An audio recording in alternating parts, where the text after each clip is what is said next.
Assalamualaikum warahmatullahi wabarakatuh. Pada kesempatan kali ini kita akan membahas tentang asuransi pengangkutan atau yang biasa kita sebut dengan Marine Cargo Insurance, yaitu memberikan jaminan terhadap kerugian atau kerusakan pada saat pengiriman barang yang disebabkan oleh resiko-resiko yang dijamin oleh polis. Di antara resiko-resiko yang secara umum dijamin dalam polis-polis asuransi pengangkutan yang ada di Indonesia, di antaranya adalah risiko kebakaran atau ledakan, kecelakaan alat angkut, tabrakan, kandas, karam, tenggelam, terbalik, alat angkut keluar dari rel, pembongkaran barang di pelabuhan darurat, pengorbanan umum, dan risiko dibuangnya barang ke laut dalam upaya penyelamatan pelayaran. Polis-polis pengangkutan barang di Indonesia sangat bervariasi dan pemakaiannya tergantung dari kebutuhan pemilik barang yang biasanya dilihat dari spesifikasi atau jenis sifat barang yang akan kita angkut, dan rute pengangkutan sangat berpengaruh. Dalam hal ini, tertanggung mengharapkan jenis polis yang memiliki jaminan yang paling maksimal dalam melindungi pengiriman barangnya. Pemakaian polis-polis asuransi pengangkutan juga menjadi pertimbangan masing-masing perusahaan asuransi. Umumnya, dilihat dari tingkat risiko yang dilihat dari jenis atau sifat barang yang akan diangkut, dari alat angkut yang digunakan, dari packingnya, rute atau teritorial pengiriman barang, ekspor atau impor, serta mempertimbangkan loss record-nya. Dalam hal ini, perusahaan asuransi akan menetapkan jenis-jenis yang paling sesuai dengan asuransi tersebut. Jenis asuransi pengangkutan barang yang biasa digunakan di Indonesia ada 3 jenis.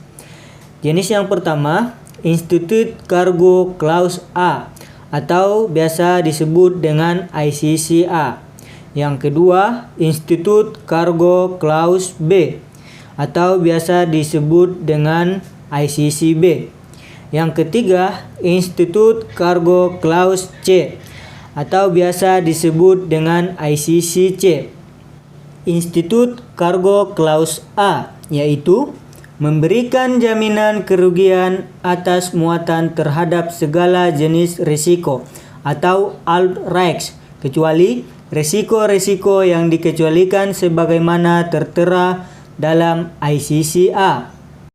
Yang kedua, Institute Cargo Clause B atau biasa disebut dengan ICCB, memberikan jaminan hanya untuk risiko-risiko sebagai berikut.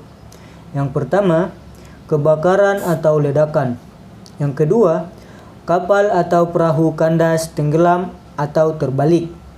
Yang ketiga, alat angkut darat terbalik atau keluar dari rel. Yang keempat, tabrakan antara kapal dengan kapal atau tabrakan antara kapal dengan perahu atau alat angkut dengan benda dari luar selain kapal kecuali air. Yang kelima, pembongkaran barang atau kargo di pelabuhan darurat.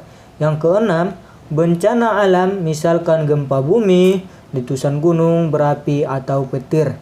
Yang ketujuh, pembuangan barang dari kapal ke laut dalam upaya menyelamatkan kapal beserta seluruh kepentingan di dalamnya atau biasa disebut dengan jettison atau tersapu barang ke laut karena ombak. Yang kedelapan, masuknya air laut, danau, sungai ke dalam kapal, perahu, alat angkut kontainer, mobil box atau tempat penimbunan. Yang kesembilan, kerugian total karena hilang, terlempar atau jatuh selama dimuat ke kapal atau dibongkar dari kapal atau perahu. Yang ketiga, Institute Cargo Clause C atau biasa kita sebut dengan ICCC, yaitu memberikan jaminan hanya untuk resiko-resiko sebagai berikut ini. Yang pertama, kebakaran atau ledakan. Yang kedua, kapal atau perahu kandas, karam, tenggelam atau terbalik. Yang ketiga, alat angkut darat terbalik atau keluar dari rel. Yang keempat, tabrakan antara kapal dengan kapal atau tabrakan antara kapal, perahu, atau alat angkut dengan benda dari luar selain kapal kecuali air. Yang kelima, pembongkaran barang di pelabuhan darurat. Yang keenam, pembuangan barang dari kapal ke laut dalam upaya menyelamatkan kapal beserta seluruh kepentingan di dalamnya, atau yang biasa kita sebut dengan jettison atau tersapu barang ke laut karena ombak. Cukup sekian yang dapat saya sampaikan. Apabila ada kesalahan, mohon dikritik di dalam komentar. Wassalamualaikum warahmatullahi